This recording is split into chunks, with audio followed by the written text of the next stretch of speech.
네, 오전 7시쯤부터 주요 고속도로들이 정체되기 시작했습니다. 오전 10시 기준 서울까지 부산에서는 8시간 10분, 광주에서는 6시간, 대전에서는 2시간 반이 걸릴 것으로 예상됩니다. 반대로 서울 요금소에서 출발하면 부산까지 8시간 10분, 광주까지는 6시간 10분, 대전은 3시간 20분이 걸릴 전망입니다. 주요 지점 폐쇄회로 화면 보면서 교통 상황 살펴보겠습니다. 경부선 천안나들목 인근입니다. 양방향 모두 통행량이 조금씩 늘고 있는데 부산 방향에서 차량들이 서행하고 있습니다. 북천안과 천안 사이 약 10km 구간은 꽉 막혀 있습니다. 다음은 경부선 옥산나들목 근처입니다. 역시 양방향 모두 차량들이 다소 더디게 움직이면서 속도를 내지 못하고 있습니다. 다음은 서해안선 부곡 1교 근처입니다. 목포 방향으로 향하는 차량들이 조금 전까지만 해도 좀 줄지어 서 있었는데 현재는 다소 통행이 원활해졌습니다. 오늘 비상방향 고속도로 정체는 오후 5시에서 6시 사이 가장 심하고 내일 새벽 2시가 넘어서야 풀릴 것으로 보입니다. 비경방향 정체는 낮 12시부터 1시 사이에 가장 심하고 밤 9시 이후 풀릴 예정입니다. 오늘 전국 곳곳에 종일 비가 예보된 만큼 안전운전 하셔야겠습니다. 지금까지 사회부에서 전해드렸습니다. 난항을 겪고 있는 한미 관세 협상 후속 논의를 위해 급하게 미국을 방문했던 김정관 산업장관이 어제 귀국했습니다. 이달 말 에이펙 정상회의에서 한미 두 정상이 만나는 만큼 그 전까지 논의의 속도가 붙을 거라는 전망입니다. 이도윤 기자입니다. 추석 연휴 중 미국에 급파돼 하워드 러트닉 미국 상무장관과 회담한 김정관 산업통상부 장관. 성과가 있었냐는 질문에 진행 중이라며 말을 아꼈습니다. 우리가 보낸 안에 대해서 서로 특히 이제 외환시장에 대한 상황에 대해서 서로 이견을 좁혀가고 있는 중이었다고 말씀드릴 수 있을 것 같고요. 이견의 핵심은 3,500억 달러 규모 대미 투자 패키지의 세부안입니다. 미국은 정해주는 투자처에 현금으로 직접 투자하라고 압박 중입니다. 우리는 안전판으로 무제한 통화 스와프를 요구하며 배수의 진을 치고 있습니다. 지난달 11일 미국에 전달된 우리 측 수정안에 대해서도 공감대 형성 정도에서 그쳤습니다. 외환시장의 민감성이라든지 그런 부분들에 상당한 공감대가 이루어졌다고 생각합니다. 이달 말 에이펙 정상회의에서 양국 정상이 만나는 만큼 그전까지 최대한 이견을 좁혀놔야 합니다. 대통령실도 회담 결과를 즉시 공유받고 긴급 대책회의를 열었습니다. 정상회담을 하면 양국 모두 최선의 안을 가지고 상대방을 설득할 수 있는 가지고 올 수밖에 없기 때문에 그나마 협상을 타결 지을 수 있는 적기라고. 미국 입장에선 곧 시작될 인도 등 다른 나라와의 협상도 신경 써야 합니다. 이 때문에 미국의 통 큰 양보는 어려울 거란 관측도 나오지만 우리 정부는 에이펙 전 추가 회담을 통해 최대한 절충점을 찾을 거로 보입니다. KBS 뉴스 이도윤입니다. 추석인 어제 새벽 충남 태안 앞바다에서 소형 보트를 타고 미립국하려던 중국인 8명이 붙잡혔습니다. 검거 과정에서 2시간가량 심야 해상 추격전이 벌어졌습니다. 성용희 기자입니다. 캄캄한 새벽 시간, 물살을 가르며 질주하는 레저보트에 탐조등을 비추고 해경 경비함정이 그 뒤를 바짝 쫓습니다. 보트는 멈추라는 지시를 무시한 채 사력을 다해 달아납니다. 현재 미식격 선박 지속적으로 정선면역 실시 중에 있으며 추적 중에 있음. 수색이 시작된 건 그젯밤 11시 40분쯤 육군 레이더에 정체불명의 선박이 포착되자 군과 해경이 경비함정과 항공기, 육군정을 투입해 보트를 발견했습니다. 2시간여 추격전 끝에 멈춰 세운 보트엔 중국인 8명이 타고 있었습니다. 검문 검색 과정에서 중국인 1명은 바다에 뛰어들었다가 구조되기도 했습니다. 이들은 국내에 불법 취업하기 위해 중국 산둥성 웨이아이에서 출항해 미립국을 시도한 것으로 조사됐습니다. 강제 퇴거를 돼서 이제 더 이상 합법적인 방법으로는 들어올 수 없게 되니까 이 미립국 방법은 태안이 가장 근거리이기도 합니다. 최근 5년간 적발된 해상 미립국자 54명 가운데 52명이 중국 국적자로 96%를 차지했습니다. 이 가운데 40명이 보령과 태안 등 중국에서 가까운 충남 서해안으로 미립국한 것으로 나타났습니다. 해경은 검거한 중국인 8명에 대해 출입국관리법 위반 혐의로 구속영장을 신청할 예정입니다. 또 해상 미립국 수법이 어선과 화물선을 이용하는 방식에서 소형 보트 등을 이용한 직접 상륙으로 바뀌고 있다며 해상 경계를 더 강화할 방침입니다. KBS 뉴스 성룡입니다. 가자 전쟁이 발발한 지 2년이 됐습니다. 양측 협상단이 이집트에서 인질 석방과 휴전을 위한 간접 협상에 들어갔는데 트럼프 대통령은 곧 합의가 나올 거라고 밝혔습니다. 보도에 정지주 기자입니다. 트럼프 미국 대통령이 자신의 가자지구 평화 구상을 둘러싼 이스라엘과 하마스 간 협상에 대해 곧 합의가 나올 것으로 확신한다고 밝혔습니다.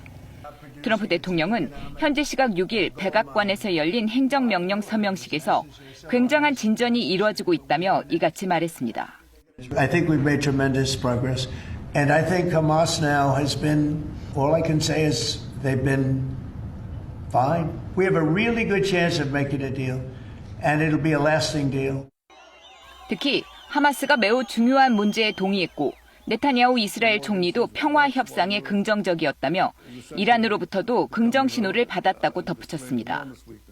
앞서 이스라엘과 하마스는 이집트 휴양 도시 샤르말 셰이크에서 협상을 시작했습니다. 협상은 중재국인 이집트와 카타르, 미국을 통하는 간접 방식입니다. 이번 협상은 트럼프 대통령의 가자 분쟁 종식을 위한 포괄적 계획 1단계 논의의 출발선으로 인질과 수감자 석방 논의가 집중될 것으로 예상됐습니다.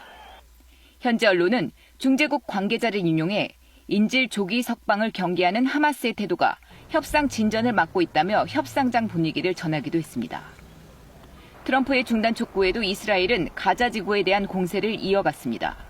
가자지구 보건부는 어제 하루 10여 명이 숨졌다고 밝혔습니다.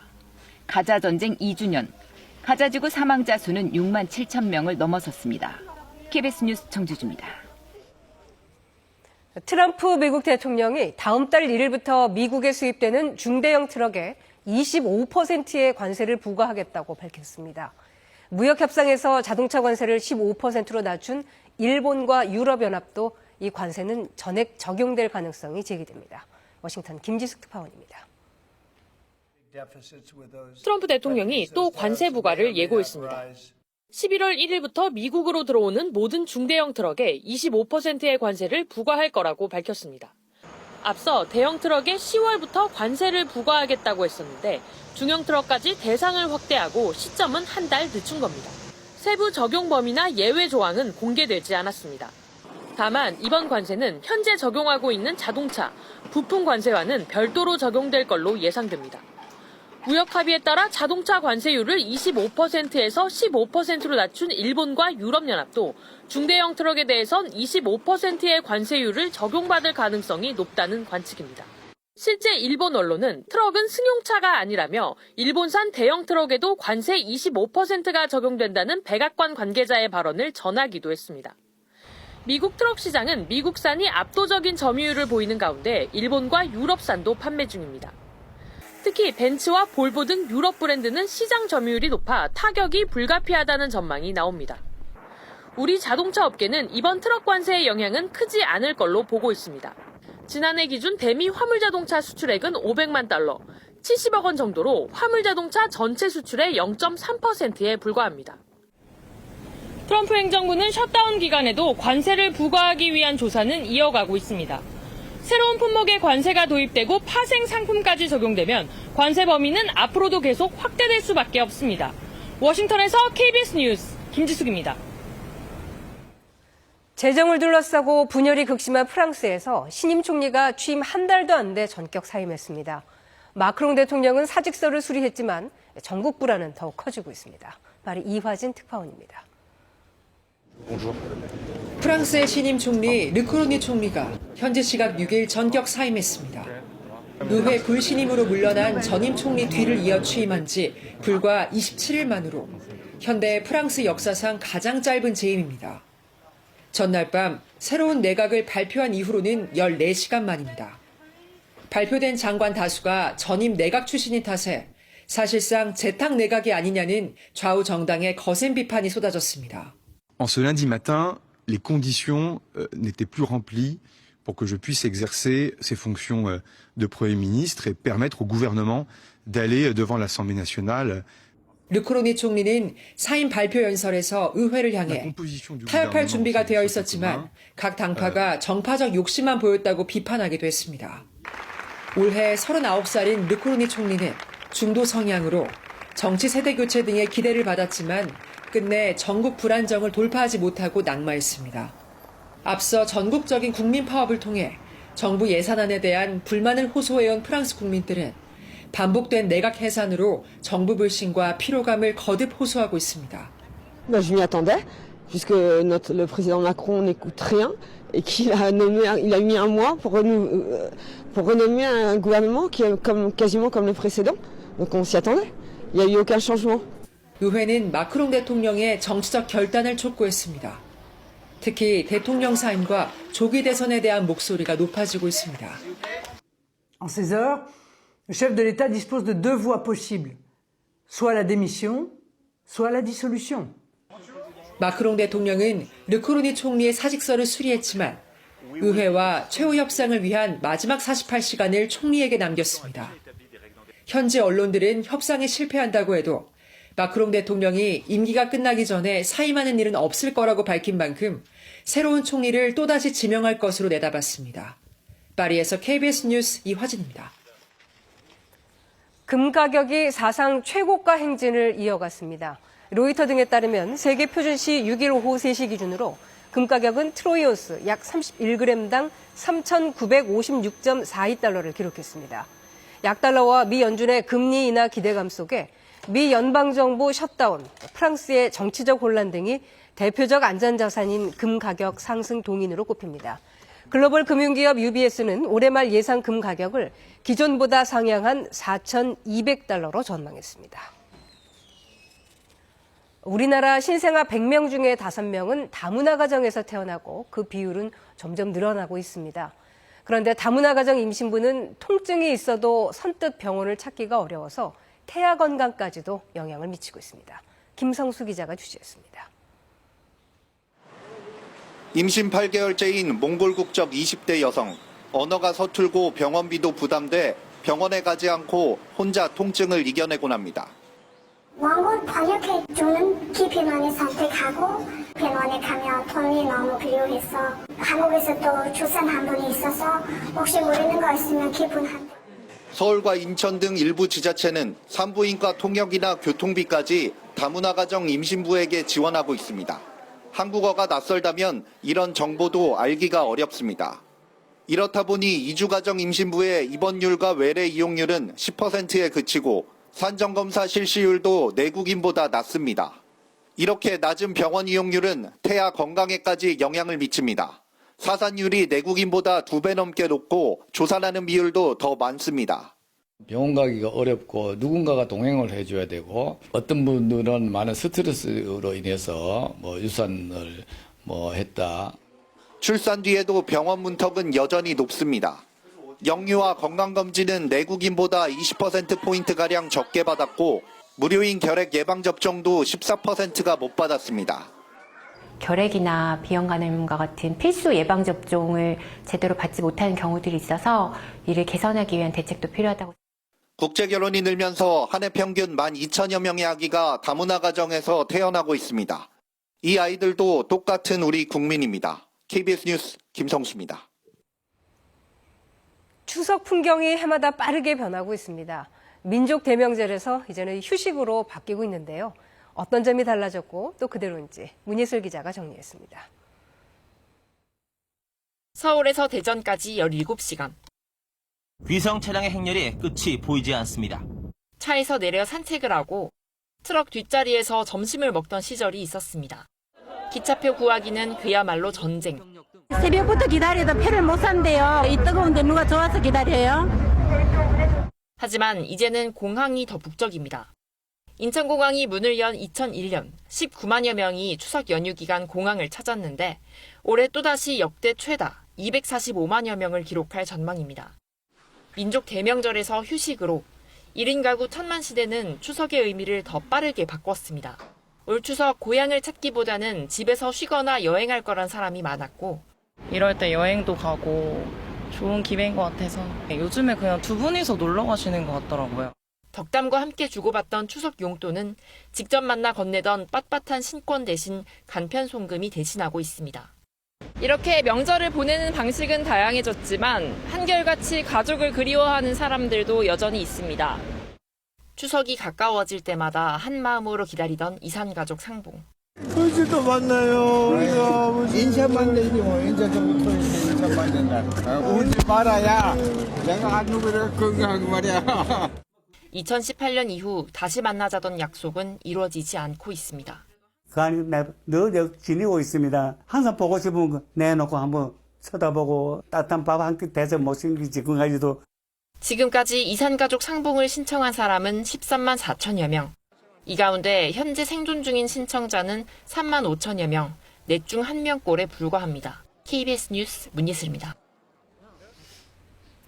이번 연휴 기간엔 맑은 하늘 보기가 참 어렵습니다. 저기압의 영향으로 현재도 곳곳에 비가 내리고 있는데요. 소강 상태를 보일 때가 많겠습니다. 예상되는 비의 양은 강원 산지와 동해안에 20에서 60mm, 경북 북부에 10에서 40, 그 밖의 지역은 5에서 30mm가 되겠습니다. 또 오늘 중부 서해안에는 순간 풍속 초속 15m 안팎으로 바람도 거세게 불겠습니다. 이어지는 연휴 날씨도 살펴보겠습니다. 내일 전국이 대체로 흐린 가운데 곳곳에 가끔 비가 내리겠습니다. 낮 기온은 다시 올라서 일교차가 10도 안팎으로 크게 벌어지겠습니다. 또 연휴 마지막 날이자 한글날인 목요일에는 동해안에만 비가 이어지겠고 그 밖의 지역에서는 모처럼 맑은 하늘을 볼 수 있겠습니다. 비가 내리면서 오늘은 날이 종일 서늘하겠습니다. 한낮에도 서울과 강릉이 20도, 광주가 26, 대구는 23도에 머물겠습니다. 동해상에 풍랑특보가 내려진 가운데 물결은 최고 3.5m까지 높게 일겠습니다. 또 오늘 동해안과 제주도 해안에는 높은 너울이 밀려오는 곳이 있어 해안가 안전사고 없도록 주의하셔야겠습니다. 날씨 정보 전해드렸습니다. KBS 뉴스 930을 마칩니다. 고맙습니다.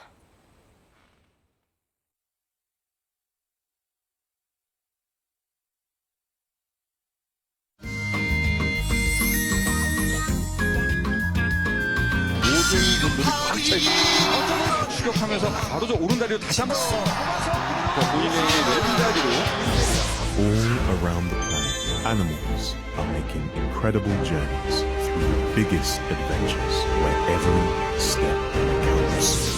제주에 나타난 500여 명의 예멘인들. 우리 오남매의 지난 7년, 우리에겐 어떤 일들이 있었을까요? 누나 알면 약간 누나가 만드신 거.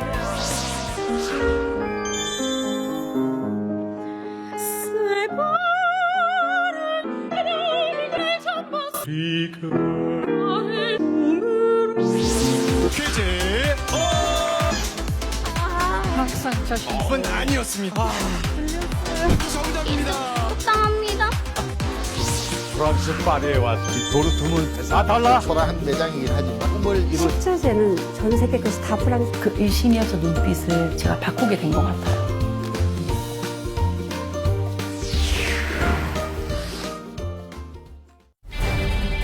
산사태 피해를 최소화하려면 어떻게 해야 할까요?